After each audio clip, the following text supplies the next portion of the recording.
From KVOA, this is News 4 Tucson, live at 10. And we begin with breaking news tonight. President Joe Biden has dropped out of the 2024 presidential race, ending his re-election bid. Earlier today, he released this letter to the nation saying, quote, "While it has been my intention to seek re-election, I believe it is in the best interest of my party and the country for me to stand down and focus solely on fulfilling my duties as president for the remainder of my term."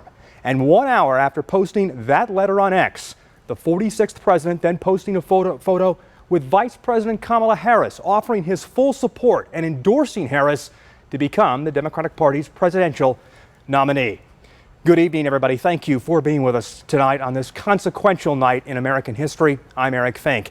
This historic news comes with just 3.5 months to go in the campaign for the White House, and after a lengthy pressure campaign from fellow Democrats that began after the president's much criticized debate performance late last month. And tonight, we learn new filings with the Federal Election Commission show the Biden for President Committee has changed its name now to the Harris for President Committee. This move upending this presidential contest with a little more than 100 days to go before Election Day. President Biden now writes a new chapter in his legacy. A sharp turn for history as President Biden announced Sunday morning there would be no last campaign for him. Then in a separate statement, the president embraced his vice president, saying in part, quote, "I want to offer my full support and endorsement for Kamala to be the nominee of our party this year," a move that attempts to blunt any effort to open the nomination process before the August convention.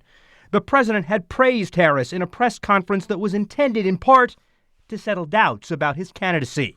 Look, I wouldn't have picked Vice President Trump to be vice president, but I think she was not qualified to be president. So let's start there.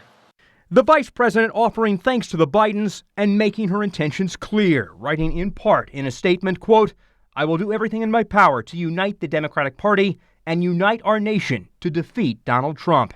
Reaction tonight from former President Barack Obama, who called Joe Biden a patriot of the highest order, describing the decision as a testament to Joe Biden's love of country. Praise from Bill and Hillary Clinton for his extraordinary career of service, while highlighting their worry about the threat posed by a second Trump term. After a half a century of public life, his political brand was forged by being underestimated. I know, like millions of Americans know, when you get knocked down, you get back up. The president had tried to save his shot at a second term. And I would not be running again if I didn't believe with all my heart and soul I can do this job. But that did not quiet the pressure after that June debate performance. Look, if we finally beat Medicare. An extraordinary rupture followed, a chorus of rejection that grew louder for weeks.